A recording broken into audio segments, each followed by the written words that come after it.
Hey guys, today I'm going to show you how to make your very own 3D printed lure. So right here, this is a 3D printed lure that I designed and printed myself. It's supposed to look like a Zara spook, and I modeled that using Autodesk Inventor software and had that 3D printed. But today I'm going to use these little screw eyes, screw them in, and then hopefully put hooks on this and make it look like an actual lure. So first thing I'm going to do is get some sandpaper and get rid of all this extra support material that was used during the printing process. So I would just look through the tools I have, and I realized I don't have a drill small enough to pretty much be the right size for those, so I'm going to take this long skinny pointy thing, I think it's called a punch, and then I'm going to just tap a small indent into the plastic, and that should be enough to let me screw in the screw eyes. So I need to figure out how I'm going to position this all correctly. About like that, and then just tap it. I don't know if you can see that, but there's a little hole there. I'm going to do that again.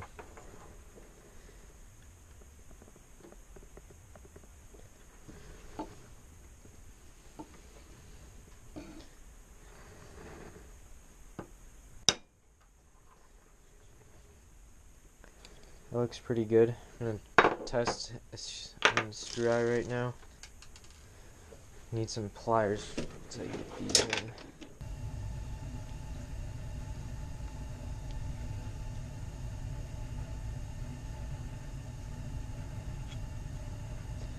Looks like it's starting to go in pretty good.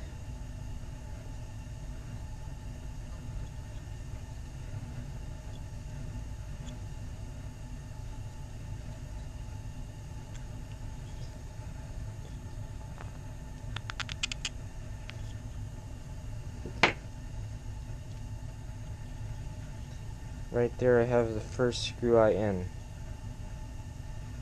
Looks somewhat decent.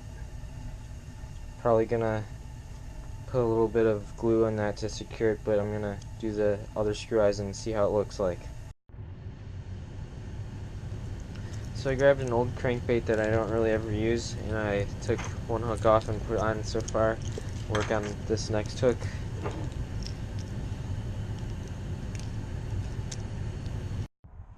So I've painted the spook white and given it a few coats of that. Now I'm going to paint the head red.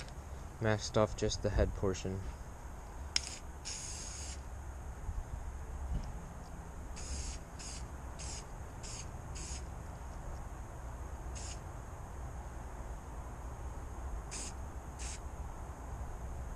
That looks quite red. With this homemade spook, this is the 3D printed lure, as you guys saw. I've had this thing sitting in my tackle box for almost a year now, never used it once. Hopefully gonna catch some bass with it today. This pond has a ton of bass in the 1 to 2 pound range, so should be able to hook into something. Looks kind of dorky, but it's basically the same as a spook you'd buy at the store, so it should work. Get a reaction bite going. Notice that it does not walk well at all. I think that's because there's barely any weight in the tail of it.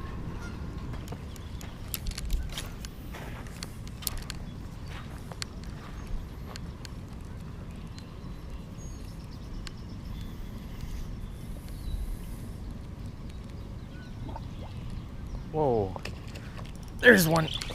Yes! Finally. That is the first fish on the homemade spook. He destroyed that thing.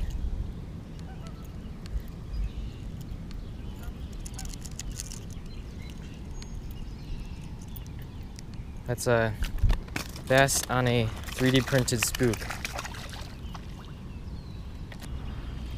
This thing isn't working too well. I'm not really that surprised though. It looks pretty bad compared to a normal spook. And the action's pretty bad too.